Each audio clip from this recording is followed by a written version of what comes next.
Today, the good thing about today is after having such an emotional game on Wednesday and beating Wisconsin, and everyone's fired up, and I'm sure these guys have heard as much as I've heard, congratulations and wow, you guys look good, you're playing well. And then you have to turn around and not have a letdown and play the game of basketball the way it should be played. That's what I was pleased with. I thought we did it. I thought we did that. We threw the ball inside. We played a physical game rather than looking at the opponent and saying, well, we can be a little more cute or play a little more finesse game. We didn't do that. To play everybody, get some guys some rest, to see everyone in the positive side of the column is always good. And, you get some of those guys who haven't had a chance to play a time to get out there on the court with the lights on. So I thought we got a few things accomplished today that were positive. The key was the turnovers down, the assists were way up, and we got to the free throw line a lot. That means we're sticking to who we want to be and our identity as a player. How quickly did you guys turn that page from the UW game? Was it next day, just back to business, or did it linger? I mean, obviously it was a huge win. Did you let it linger a little bit and then move on? You have to enjoy it. As a coach, you got to enjoy those moments, man, because they're special. You don't get a lot of those opportunities, and when something good happens, you should enjoy them because it's no different than a loss. A loss can linger too, and how long do you let that last? So I'm sure these guys enjoyed themselves. We enjoyed energizing the campus. I think we enjoyed more of that than anything, energizing the city. I've been out and about a few events outside the campus, and it's just positive, and it's exactly what you need going into the holiday break. And basically, after that Wisconsin game, that really seemed to give a spark of momentum. How do you keep that going now that we're heading into the meat of the season, the conference season? This is when the games matter even more. Yeah, and every game matters, and you're looking at this one, you can't overlook it. I thought we did a nice job of not doing that. Now you take it to the next game. Now we have final exams. Now we have a whole nother challenge. We have guys in final exams, and then we have a game right near the beginning of that. And, I was a student athlete. I'm sure everyone here is student athletes. You know how fatigued mentally you can be during final exams. So now we have to ask these guys to dial it in one more time and stay focused to get ready for an opponent on Thursday.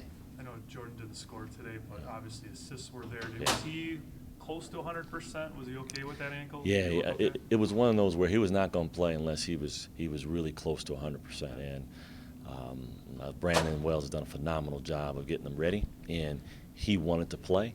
He demanded that he played, but more importantly, our trainer said that he could play. So he looked good out there, and he didn't care that he didn't score.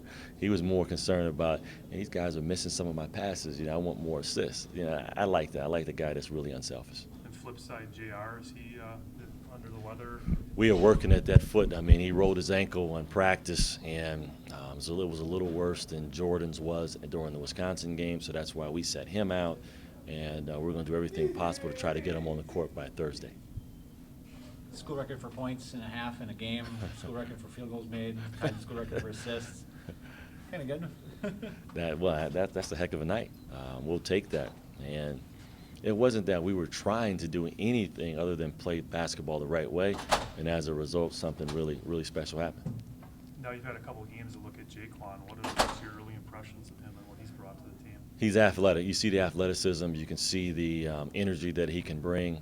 He's still trying to figure out how to play, basketball a little bit more with his mind and play chess rather than just use his athleticism. That's going to be the development that you see out of Jaquan. But he's another body we can throw at him. Athletically, he can guard, he can finish above the rim, and he can add a big-time energy off the bench. How about Brock Stoll today? Can he build off of that? Yeah. That's a nice game for him. That's how Brock's been playing, and it's just unfortunate that trying to figure out where he fits in with the rotation in. He could play as many minutes as JR. But JR is a senior and has put in some time, and JR has been doing a nice job. Brock can do a lot of those same things, just in different ways. He can bring a lot to the table, and today it's good to see him out there finally getting rewarded for all the hard work that he's put in. Now we got to figure out a way to get with Jaquan, now JR, and then with Brock, we got to figure out a way to get all three in. When you look at our three guards are playing really well. So it's just going to be a matter of when your number's called, be ready to play. And now that we're a few games in, we've had a chance to kind of get used to seeing Jordan Johnson run that point. After Steve McWhorter graduated last year, how do you think he runs the offense? Yeah, that was our big question mark. We need a point guard. We knew that last year, so we went out early and got him. And we know that was going to be the one thing that we had to make sure that we had someone quarterback our team. I think we got a heck of a quarterback, so I think we'll be fine. Yeah. Thanks, Coach. All right.